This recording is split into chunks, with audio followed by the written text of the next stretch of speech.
Bonjour et bienvenue dans la revue de presse hebdo et audio du secteur retail e-commerce en France, proposée par les Digital Doers.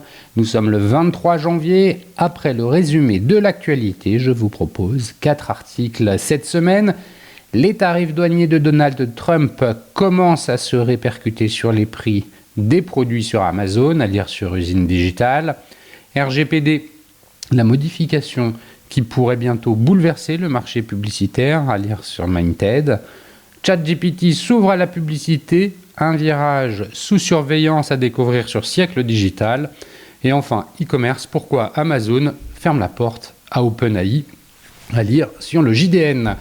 Je vous le rappelle, sur le site lesdigitaldoers.com, vous avez accès à une revue de presse éditée sur LinkedIn et qui rassemble les articles publiés dans la semaine sur les sites de news de notre écosystème. Vous pouvez vous y abonner pour recevoir chaque vendredi un digest de l'actualité dans votre boîte email. De cette revue de presse, je vous lis sans interprétation une sélection de quelques articles qui m'ont semblé pertinents à partager. Enfin, cette semaine, je vous invite à découvrir l'épisode 248 consacré à un sujet rarement traité de front, la fraude au retour. Un phénomène longtemps considéré comme marginal, mais qui révèle aujourd'hui les tensions d'un e-commerce arrivé à maturité. Derrière les abus ordinaires, ce sont les limites d'une confiance généralisée, l'impact de la seconde main et les nouveaux arbitrages des enseignes qui se dessinent. Un épisode de fond pour comprendre ce que le retour dit désormais du modèle économique du commerce en ligne. Je vous souhaite une bonne écoute, évidemment, toujours sans coupure. En synthèse de l'actu cette semaine, le commerce n'a pas vacillé sous la contrainte du pouvoir d'achat. Il s'est déplacé derrière des discours souvent défensifs. Les chiffres racontent autre chose. Une consommation qui arbitre, qui sélectionne et qui réalloue ses dépenses vers des univers capables de produire de la valeur perçue, du sens ou de l'attachement. Le marché français du jeu et du jouet en est l'illustration la plus nette, avec 4,7 milliards d'euros de chiffre d'affaires et une croissance de 7,1% en 2025. Il signe sa meilleure performance depuis plus de 20 ans, sans soutien artificiel des prix. La progression repose sur les volumes, donc sur des actes d'achat réels, dans un contexte pourtant marqué par la prudence des ménages. Plus encore, la dynamique est portée par un glissement structurel de la demande. Les kidultes représentent désormais un tiers du marché et leurs achats progressent 2 fois plus vite que ceux destinés aux enfants. Le jouet cesse d'être strictement saisonnier ou infantile. Il devient un objet émotionnel, statutaire, collectionnable. La valeur se construit par le récit, la licence, l'attachement et non par le simple prix. Ce basculement fait écho au débat qui traverse la mode et la fast fashion. Là où certains modèles se présentent comme des réponses immédiates au pouvoir d'achat, le politique commence à nommer les angles morts, coûts environnementaux, dépendance industrielle, illusion du gain à court terme. La note du Haut Commissariat à la stratégie et au plan, comme les auditions autour de Chine au BHV, montrent que la consommation est devenue un sujet de souveraineté autant que de commerce. Les flux ne sont plus neutres et l'ultra-fast fashion n'est plus seulement une question de tendance, mais de modèle économique et de responsabilité collective. Cette tension se retrouve dans la composition des circuits. Les enseignes spécialisées progressent quand les formats généralistes reculent. L'e-commerce continue de croître, mais de manière plus complémentaire, et les marketplaces extra-européennes cristallisent les critiques. Derrière la question des petits colis et des produits non conformes, c'est bien celle de l'équité concurrentielle qui s'installe, qui supporte les contraintes, qui respecte les normes et qui capte la valeur finale. En parallèle, l'intelligence artificielle change de statut. Elle n'est plus un sujet technologique périphérique, mais un acteur direct des parcours d'achat. Plus d'un Français sur 2 utilise désormais une IA conversationnelle et 42% des utilisateurs déclarent avoir déjà acheté un produit recommandé par ces outils. L'IA devient prescripteur, donc intermédiaire. Ce déplacement explique l'émergence du GEO et il éclaire les choix stratégiques des grands acteurs. Amazon incarne cette bataille de l'intermédiation en bloquant l'accès de ses catalogues aux bots d'OpenAI. Le groupe protège ses actifs clés, audience, data, retail media, tout en développant son propre assistant, Rufus, pour conserver la recommandation et l'acte d'achat dans son écosystème. Dans le même temps, Amazon explore un magasin physique XXL, hybride, à la fois point de vente et hub logistique, confirmant que l'omnicanal n'est plus un discours mais une architecture opérationnelle. Face à cette concentration de pouvoir, d'autres acteurs choisissent une voie plus infrastructurelle. Zalando renonce à l'offensive B2C aux États-Unis pour y exporter sa technologie via Scale et Zeus et vendre la pioche et la pelle du commerce digital. AB Testi, de son côté, change d'échelle en se rapprochant de VWO dans une logique de performance globale où l'IA sert d'accélérateur d'exécution plutôt que de promesse marketing. La taille critique devient une condition de survie dans un marché fragmenté. Cette reconfiguration se double d'un mouvement réglementaire lourd. La possible redéfinition des données personnelles dans le RGPD pourrait alléger, dans certains cas, l'exigence de consentement au risque d'introduire une subjectivité accrue et de nouveaux contentieux. Dans le même temps, ChatGPT s'ouvre à la publicité avec un format conversationnel inédit, posant frontalement la question de la confiance, de la neutralité et de la transparence dans des espaces devenus centraux pour la décision. Enfin, le marketing d'influence poursuit sa mue, loin des débats de légitimité, il s'impose comme un levier mature, structuré, performant et capte une part croissante des budgets. Les marques privilégient désormais la qualité de l'engagement, la crédibilité et la capacité à générer des ventes, confirmant que l'attention est devenue une ressource stratégique, arbitrée comme les autres. Au fil de ces signaux, une même ligne se dessine. Le commerce entre dans une phase de maturité où la croissance ne se décrète plus, où les promesses doivent être soutenables et où la valeur se joue autant dans l'infrastructure, la régulation et la confiance que dans l'offre elle-même. Une période moins spectaculaire peut-être, mais infiniment plus structurante.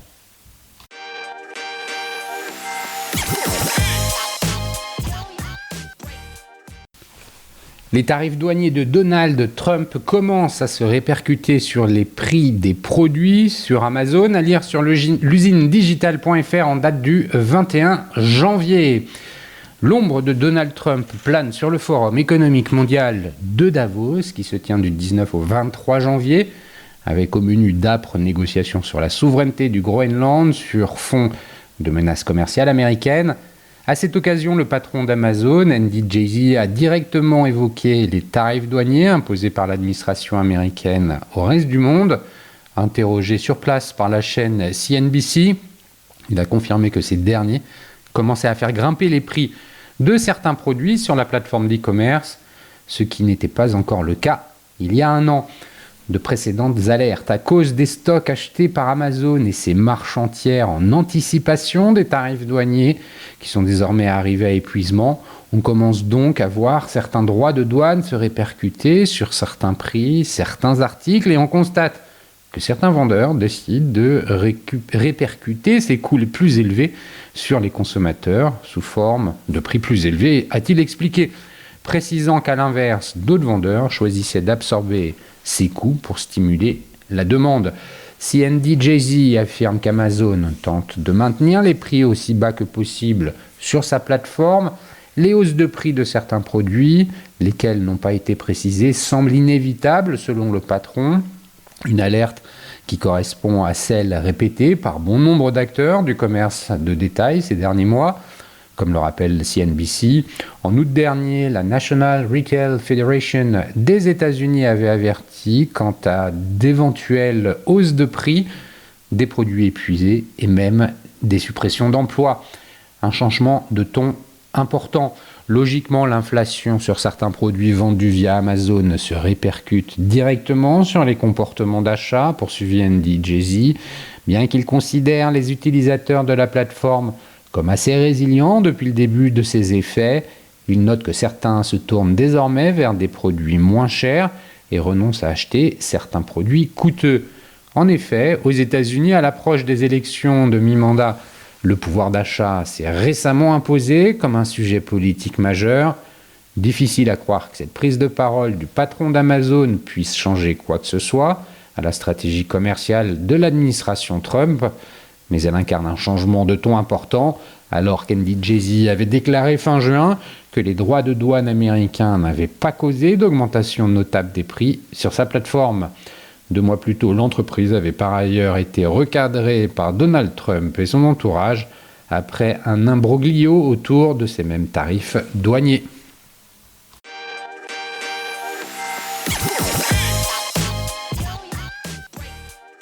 RGPD, la modification qui pourrait bientôt bouleverser le marché publicitaire, à lire sur minted.fr en date du 22 janvier.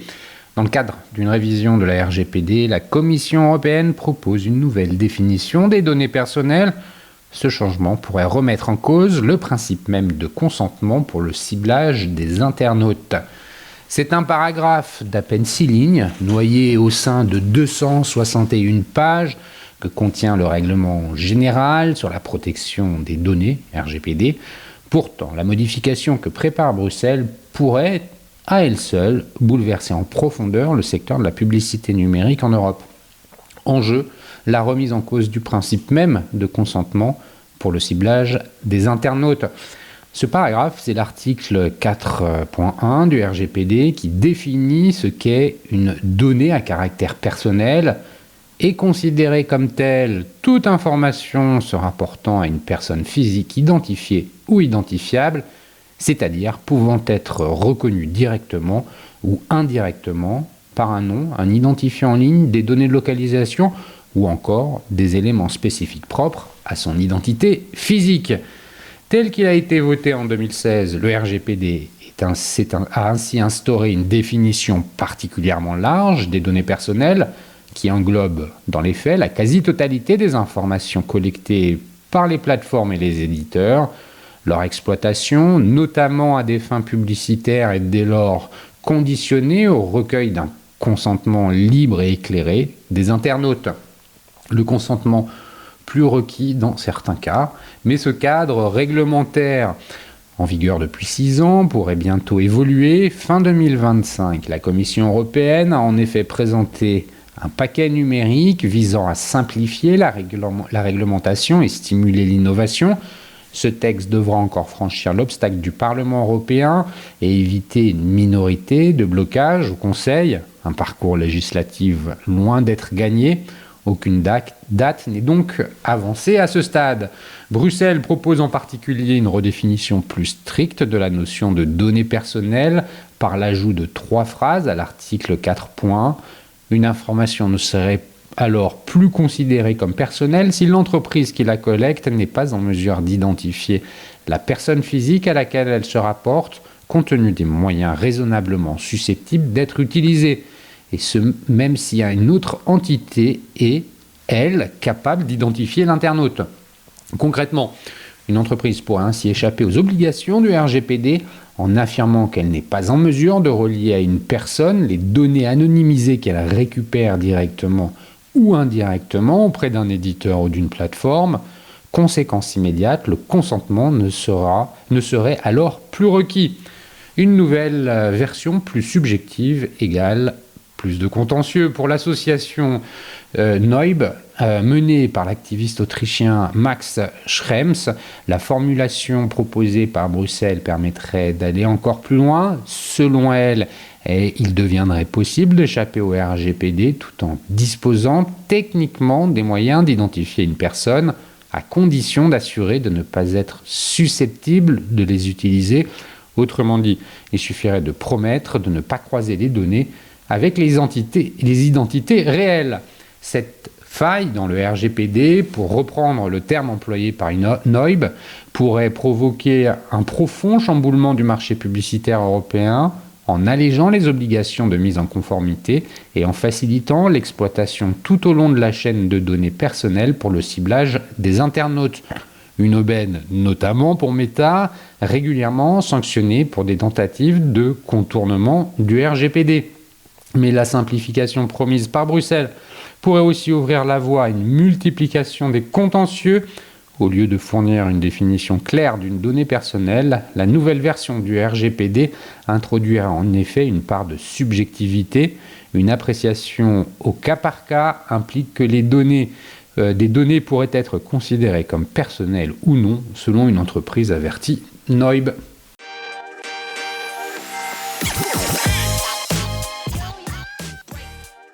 ChatGPT s'ouvre à la publicité, un virage sous surveillance, à lire sur siècledigital.fr en date du 19 janvier.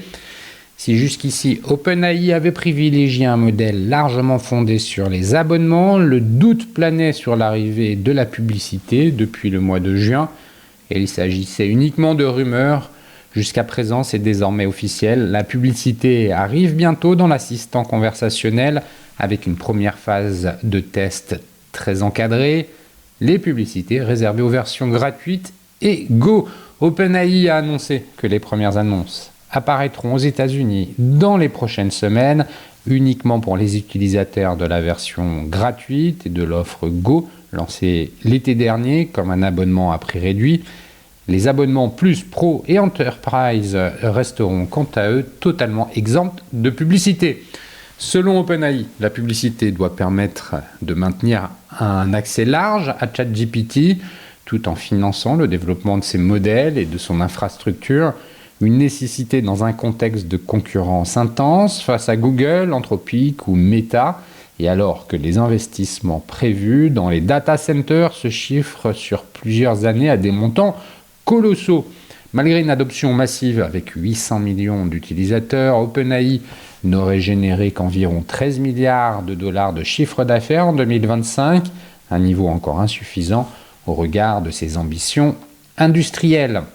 Un format publicitaire pensé pour la conversation.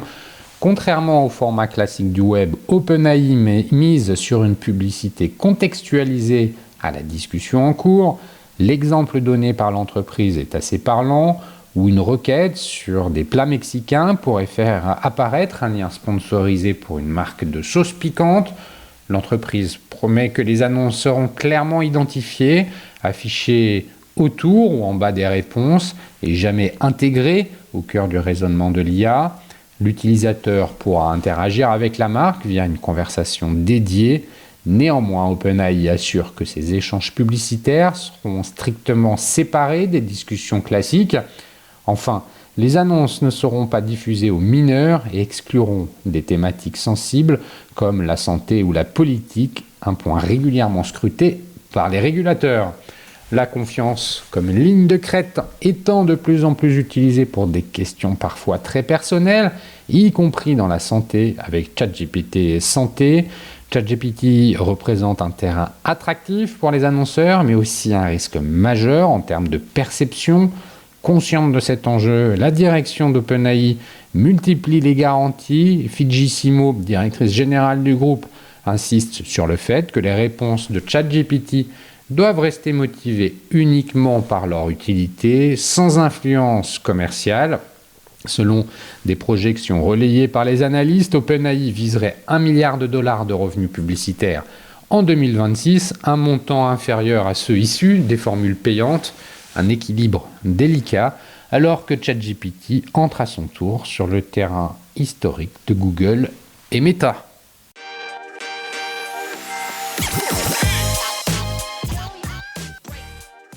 E-commerce, pourquoi Amazon ferme la porte à OpenAI, à lire sur journaldunet.com en date du 16 janvier. A l'inverse, d'autres retailers, le géant e-commerce refuse au chatbot IA l'accès à ses catalogues pour préserver certains pans de son activité. Dans l'endogamie des investissements et contrats tissés dans le domaine de l'intelligence artificielle, ni les 10 milliards de dollars d'Amazon qu'Amazon aimerait injecter au capital d'OpenAI, ni le contrat 38 milliards qui lie désormais le géant de l'IA à Amazon Web Services ne suffisent à refléter la stratégie des parties prenantes. Amazon a en effet décidé, fin novembre, de bloquer l'accès de son site internet à un maximum de bots OpenAI. Résultat, en décembre, seuls 3% du trafic d'Amazon.com provenait de ChatGPT, contre plus de 20% pour Walmart.com par exemple. Dans le même temps, la compagnie de Sam Altman développe des moyens de paiement intégrés pour que les achats puissent être intégralement réalisés sur l'interface de ChatGPT. Un outil idéal donc pour dispenser ses utilisateurs d'aller sur les sites e-commerce. Walmart et Amazon sont différents, car le premier est à la fois sur le web et en physique, quand le second est un retailer en ligne uniquement, rappelle Jean-Philippe Timsit, expert indépendant en IA et marketing. Amazon veut conserver son audience, là où Walmart veut attirer de nouveaux clients, explique-t-il. Les retailers classiques se comportent avec ChatGPT, comme avec Facebook par le passé. Il y a de l'audience potentielle, donc ils y vont, complète Nicolas Diacono, fondateur de Nincotech. À l'inverse, Meta, Google ou Amazon s'accaparent 60% de la consommation du web.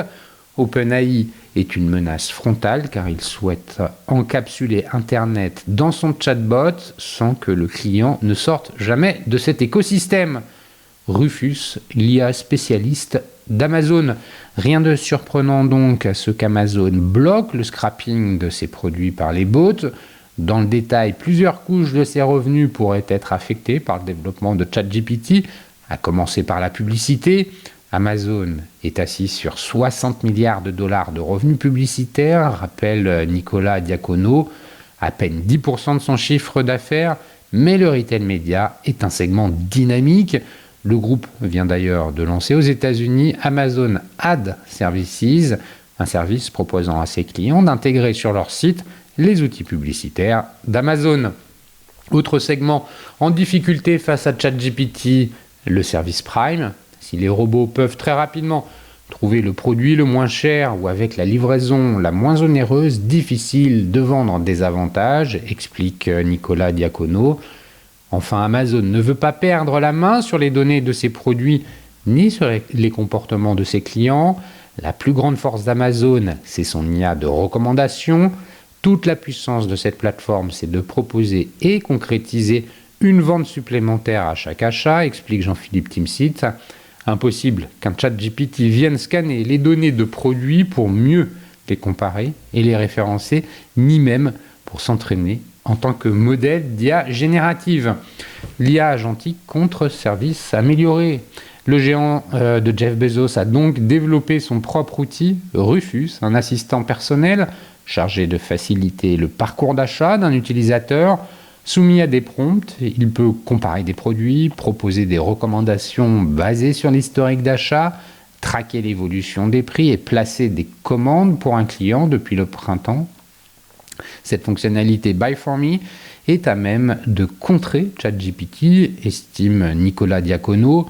Rufus est par ailleurs devenu un espace de sponsoring où les marques peuvent payer pour être recommandées plus souvent. Si Amazon a les moyens et les compétences pour développer des outils maison, ce n'est pas le cas des retailers traditionnels. Cela s'allie avec OpenAI. Target a mis en place pour la Holiday Season un générateur de cadeaux. Les clients nous indiquent ce qu'ils souhaitent ou le problème qu'ils cherchent à résoudre et OpenAI leur proposera des recommandations personnalisées expliquées en octobre.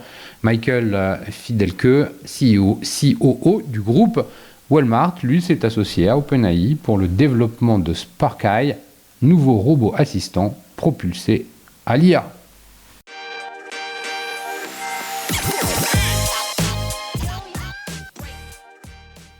Et voilà, c'est fini pour cette semaine. Merci de m'avoir écouté. N'oubliez pas de vous abonner à la revue de presse sur le site lesdigitaldoers.com. Si vous aimez l'exercice de cette revue de presse Retail e-commerce dans sa vision audio, n'hésitez pas à me le faire savoir en m'envoyant des messages sur LinkedIn et mieux encore en la faisant connaître autour de vous. Enfin, un dernier message d'auto-promo avec les Digital Doers. Je produis des chaînes de podcasts thématiques pour les prestataires de services de notre écosystème. Donc, si vous souhaitez animer la prise de parole de votre marché, c'est l'occasion d'inviter des clients et des prospects à venir converser avec vous autour de votre proposition de valeur. Vous êtes intéressé, alors contactez-moi. D'ici là, portez-vous bien et à la semaine prochaine.